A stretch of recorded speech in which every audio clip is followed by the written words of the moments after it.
Even the Ghana Institution of Engineering lecture about 2 years ago, I said this, that on another score, not too infrequently, the public decries the state's longevity and quality of our infrastructure.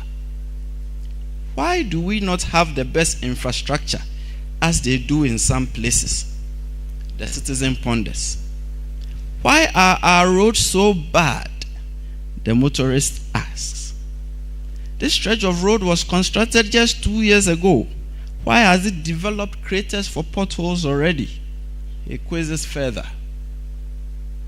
Whoever designed this roundabout or intersection does certainly live on another planet, a bystanding observer muses. Whose idea was it to design and fit such a closed-up claustrophobic casket of an elevator in such a huge and busy public building? A visitor fumes. Whoever designed the approaches and accesses to this building is certainly not a friend of disabled persons. Another visitor contemplates. We hear like complaints daily. We see the sources of the frustration and grumbling all around us. Professor, we may attribute some of these defaults to the poverty question. After all, if we had a wherewithal, we could insist on the very best and will not have to sort of beat back on the designs and construction of projects. We may not be inclined to output and accept the not so very best in that regard.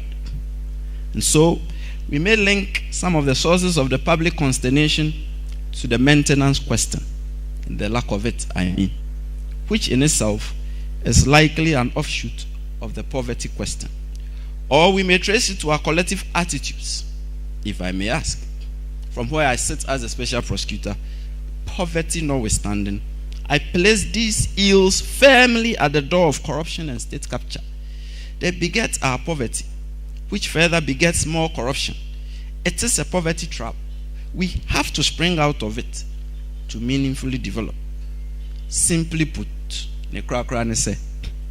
we have managed to build for ourselves a solid culture of illegal and unfair gain, and it is strangling us. Part 3. I'm bringing it down. Glimmer on the horizon. It is not all despair, though.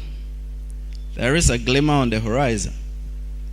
The constitutional review process presents us with a golden opportunity to change the narrative and to get things effectively and efficiently working. We should transform the Constitution by weaving anti-corruption concepts and institutions tightly into its outlook and reach.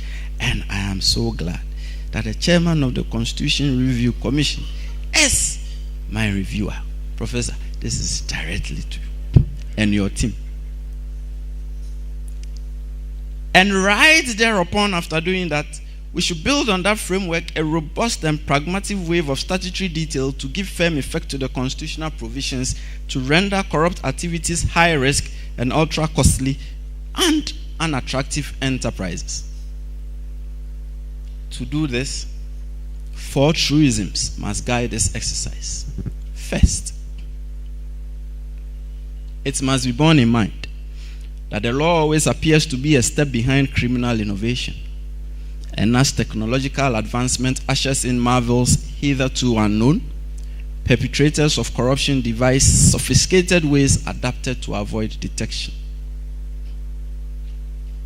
Second, it should occur to everyone here that truth is always the first casualty in any criminal inquiry. Those who engage in grand corruption are wealthy. They possess the means and the wherewithal to mount formidable campaigns of misinformation and truth distortion. They also pose a real and present danger to anti-corruption officials through intimidation, open threats, and actual harm, even to the point of killing. Third, corrupt activities are the most difficult to prove, as they are carried out in stealth, and the state of mind accompanying such acts are often unclear. Fourth, corruption prevention is preferable to after-the-fact models of fighting corruption. This is because it is more productive and cost-effective. Better to prevent the outbreak of a stitch than to seek to sew it after it ensues. Upon this foundation, we must situate the fight against corruption in a comprehensive philosophical context. The lecturer in me is coming out. By this, I mean that we should examine the regime from an introspective reflection. Are we doing this because we believe it is the right thing to do? And will it produce the best results or consequences? On this score, we have to conceptualize anti-corruption legal concepts in a fundamental manner. That is, a review of the historical, philosophical, linguistic, economic, social, and political implications of law. Only then will the anti-corruption quest have real meaning as being firmly secured by law. This is because what may work in other jurisdictions may spectacularly fail here, and what may amount to corruption in other parts of the world may not necessarily fit in our worldview. All I'm stating is this: we must link our laws empirically to the facts of our lives. This is because the development of law is not just a construct intended to guide human conduct. There is a larger objective for formulating law and viewing it essentially as a drive from its evolution to its future direction as a tool for social change. So, Professor, a great starting point should be the reckoning that gift giving is ritualistic in our society. It is always difficult to distinguish between the lawful and the unlawful when it comes to gift giving in Ghana. And so when a bystander lends a hand to assist you to lift the side of your vehicle that is hanging over a gutter, he expects you to show appreciation by giving him a token cash sum. Well, these days, the bystander will actually demand the cash and may probably verbally abuse you if it does not forthcome. It didn't used to be the case, but now that is it. Professor, as you are reviewing the Constitution, it should also occur to you that in some of our traditions, and as recognized by our courts, where a person is gifted valuable property by a donor during the lifetime of the donor, the donee is expected to present a symbolic gift as aseda in acceptance of the gift. Who does that? We do that in Ghana. It's perfectly acceptable and it's been blessed by the courts. Indeed, the absence of the symbolic gift in acceptance of the valuable property may, in some cases, render the gift ineffective and be subject to contention. If you were indeed gifted this by your grandfather during his lifetime, did you present aseda? Ritualistic gift giving. Then again, in some of our traditions, a notification of bereavement will be you are notifying an important person and inviting that person to the impending funeral. Sometimes you are required, if you are smart enough, to accompany the notification of the bereavement and the invitation to this important person, schnapps and a symbolic cash sum. This signifies several things. For instance, it may signify the premium you place on your departed relative. It may also signify that the person you are informing of the bereavement and inviting to the funeral is highly regarded by you and your family, as well as an indication of the funeral donation you expect from the invited person. So you give the snap, you put a cash sum on it, it is a notice to the person you are informing and inviting to the funeral. Do as I have done in multiples. This is our society. All I'm saying is that our society is one of promise for promise, gift for gift, give and take, and live and let live. This should guide our anti-corruption constructs, not what the white man tells us. Further, we must always be quick to realize that the world is run on self-interest as we formulate our laws. Each one of us sitting here silently reflects on the question of what is in it for me when you are engaged in whatever vocation or activity you find yourself in. It is the desire for self-preservation. It is natural. It is also the desire for self-enhancement. These drive our actions. Situate this in the craft of statehood. Often, the interests of the populace get lost in translation and are sacrificed, as opposed to the interests of the main actors whose opinions and actions dramatically shape the course of the state, whether for beauty or for debasement. There is always this old subtle trick in statehood. The main actors make believe that the good of the populace is so dear to them. They are always quick to tell and remind the populace that they have their best interests at heart. For the most part, this trick works, especially when the population is indoctrinated enough. Chinua Achebe summed this up so well in A Man of the People, a novel which he eerily captured happenings in society. Professor, I will attempt to illustrate my point with the biblical trial and execution of Jesus. Do not get me wrong. I am not trying to preach. I am the least qualified to. But 4 characters deserve mention as I bring things down. First, Judas. He has been vilified enough in history, and his name has gone down in infamy. Indeed, his name is a synonym for traitor. Maybe he deserved it. However, I see things differently. His actions tell me a very different story from what the Gospels portray him to be. I do not think he set out to betray Jesus at all. To me, he was just a con artist who set out to defraud the high priests and cash in a handsome amount. The man had been with Jesus for a considerable time, and he witnessed the spectacular miracles recounted in the Bible. He probably never at any moment thought that Jesus was amenable to capture.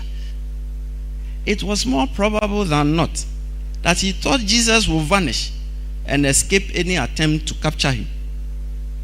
Think about it this way. After all, Jesus had previously inexplicably escaped the throng of people who were desirous of throwing him over a cliff. He simply walked through and away from them, the Bible recounts. Therefore, in the estimation of Judas, Jesus would escape again, and he will get to keep his small fee just for revealing Jesus' whereabouts to the authorities. Just that I will do. So his interest was very simple: getting paid, not betrayal. Next, the high priests, all in the context of statehood. Their interest was clear enough. Jesus was bad for their business. They were losing their audience to this upstart who was pulling crowds and claiming to be the Son of God. They feared that it was only a matter of time their synagogues will be emptied of the faithful, and they will lose their perch as the very respected and influential spiritual leaders. So, better to contrive charges against him and have him taken away from the scene permanently. Now, let us call up Pilate. He was the governor of the Roman province of Judea at the time. The Gospels appear to portray him as a reluctant judge who pronounced the death sentence on Jesus. However, for a man whose contemporaries described him as prone to unnecessary violence and brutality, his dramatic public washing of his hands to signify a lack of responsibility for the killing of Jesus belied his real interest. It was simple. He was saving his own skin and ingratiating himself to his boss, Tiberius Caesar. This is because Judea was extremely volatile at the time and characterized by violent protests and unrest. Pilate's high handling of affairs had not gone unnoticed in Rome. Therefore, The Jesus trial and execution provided him with a wonderful opportunity to appease the people, 1, and their leaders, 2, and not to attract unpleasant sanctions from Rome, 3. That is all it meant for him. Finally, the people, still in the context of statehood. What was their interest? Those who were screaming, "Crucify him, crucify him." It appears difficult to apprehend even to this day. Yet, they were still screaming and calling for the execution of the man and for the freeing of an accomplished criminal on top. In the scheme of affairs, consider it this way. Judas satisfied his interest, albeit with unintended disastrous consequences as his con game went seriously awry. Next, the interest of the high priest was very served. Jesus was permanently taken off the scene, and they regained their influence and respect among the people. Pilate also served his interest very well. Tiberius Caesar left him to his designs for a while. What about the people? My interest. It will appear that the trial and execution of Jesus served them no useful purpose. So the old statehood trick really worked well and served the main actors satisfactorily and left the people with nothing. Professor, this is my point. There is sound force in the reckoning that there is no objective way of doing things or attaining heights from an individual perspective. Consequently, societal interest must remain supreme. In the end, our collective good is worth the fight against corruption, and we must always guard against the tendency of personal interest overriding the common weal. The mantra should be, our collective ailment, our collective solution. On the back of the foregoing, I call for the following, still directed at the professor. First, we must write the office of the special prosecutor into the Constitution and board it up firmly. Please do not dwell on me. Leave me out of the equation. I'm just one person, obviously. My tenure will end at some point, and like everyone else, I will leave the scene. I say so because my experience has been that the OSP is being increasingly equated to me. It is as if I'm the office, and the office is me. Sometimes it feels as if the fight against corruption is solely my concern. I dare say that personalized spotlighting is without any utility.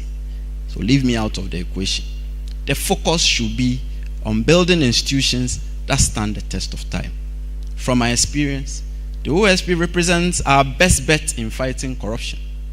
Its present attributes, mandate, powers, and reach afford it a pole position as the foremost and focal institution in tackling the problem. However, the OSP does need a lot of tweaking though to render it fully fit for purpose. Its independence must be fully assured, and its powers and mandate should be enlarged and enhanced. The job is daunting. We must be fully kitted for it. Therefore, the quest should be an entrenchment of the fight against corruption in the Constitution, a retrofitting and full equipment and insulation of the foremost anti-corruption law enforcement institution from political marginalization and reprisals. Second, we've gone over this, it's become an overbeaten path, but we need it. We must enact a comprehensive Corrupt Practices Act to frontally address all forms of corruption and corruption-related activities. This will afford us the opportunity to clearly and concisely set out what we mean by corruption and corruption-related offenses. The present formulation under Section 79 of Act 959 is unhelpful and circuitous. It engenders confusion. It is symptomatic of our penchant for crafting criminal legislation in a very arcane and runabout fashion instead of simply stating what we mean to say, which then festers decades of debate as to what act, if at all, has been criminalized. Let me share an example. In Section 104 of the Criminal Offences Act 1960, Act 29, instead of simply stating and describing the sexual acts we were prohibiting, we chose to say that we were prohibiting unnatural carnal knowledge. We then proceeded to define unnatural carnal knowledge in the most unhelpful manner by stating that unnatural carnal knowledge is sexual intercourse with a person in an unnatural manner or with an animal. Sexual intercourse with an animal is straightforward. However, what does it mean to say sexual intercourse with a person in an unnatural manner? So it requires you to know what sexual intercourse in a natural manner is. Breaking news. We did not define sexual intercourse in a natural manner. Go figure it out yourself. You should be able to. Don't ask me. I don't know. But that is what we do to ourselves. Why adopt such a formulation when we can simply describe the act? Similar thing we have done with the definition of corruption and corruption-related offenses. Even me, a special prosecutor, I don't know. It's confusing. Because you have to go about and figure and tear things out just to decipher what this code means. We selected 10 sections from Act 29 and one subsection from the Public Procurement Act. Then it seems when we did that, we got tired because we then proceeded to throw in a blanket provision, my quote is coming, which refers to existent offenses under enactments arising out of or consequent to offenses to the selected offenses. This is what you have as corruption and corruption-related offenses. What does it mean? Don't ask me. We're still trying to figure it out. This is inelegant and unclear. It's unhelpful. We are stultifying ourselves with these preventable shortcomings in our formulation of laws and the legal fictions we employ to prop up legal principles in a seemingly unsuccessful attempt to give them a semblance of validity. We will do ourselves a world of good if we state out clearly and in simple terms the acts and conduct we are prohibiting. On this score, we must forcefully address unexplained wealth, not only among public officers, but also private persons with biting lifestyle auditing. Then again, we must highlight the vexed question of the opacity attending political party financing and the monetization of public elections. This will surely change the narrative. Third, we must set up specialized anti-corruption courts, manned by especially trained judges in the field to swiftly and efficiently deal with corruption cases. Related to this, we must, in practice, not just as written in the Constitution, assure the independence of the judiciary and fortify in it a culture of the defense of truth and the reward of integrity. Justice, fundamental to any thriving society, cannot flourish in the context of corruption. The scales of justice should remain untainted if the fight against corruption is to attain any notable result. Professor, corruption itself is curtailed through justice, and the absence of justice begets corruption. It is much like light and darkness. The brighter justice shines, the dimmer corruption gets. On this score, I also call for the establishment in our schools at the basic and secondary levels curricula in anti-corruption studies intended at instilling an unyielding commitment to combating corruption at every level. All I have said can be summed up in just a sentence. We must channel our anti-corruption laws as a construct for national development. End credits. More good men needed.